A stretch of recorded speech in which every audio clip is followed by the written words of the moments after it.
A Word on Words, a program delving into the world of books and their authors. This week, Larry Womack talks about outcome management. But the whole idea is that the things that happened to you in the past, historical activities within your organization, are usually no longer applicable to what you need to do to be successful. Yes.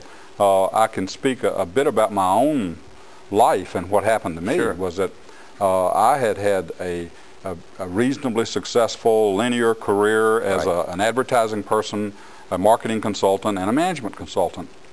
And then I made a business move that was a misstep.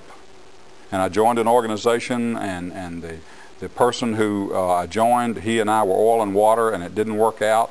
And all of a sudden, here I am 51, 52 years old, 53 years old I think it was, and I'm out here in the marketplace, and I'm looking at what am I going to do with my future.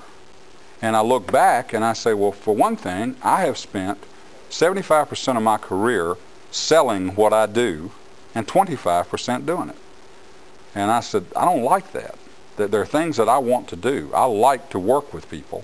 So why do I have to spend my time going around selling what I do? Again, in the seller's market, you can go around, knock on enough doors and say, you don't need any of this today, do you?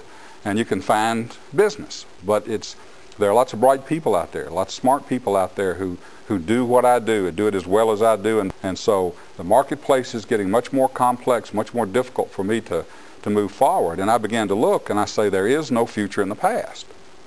And so I say, here's the circle I want now. I want to spend 50% of my time doing what I do. I want to spend 25% in marketing, strategic instead of tactical, and I want to spend the other 25% in continuing education.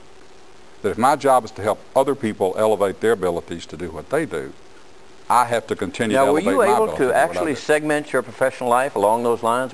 Yes. What happened, and not pure, but what happened was meeting Dan. I don't mean sitting down for 50% of today is going to go into this, 25% is going into that, and 25% into But if I read Tom Peters' latest book, that's work. Yeah. Education is a part of my work. I can't say, well, I don't have time to read this book because I got work to do.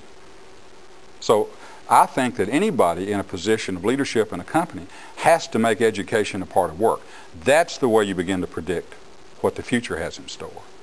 You have to explore the future. You can't operate out of your ignorance. You have to operate out of your wisdom, your knowledge. So therefore you have to seek wisdom and knowledge. And many people who are leaders of business don't do that anymore. Now, how helpful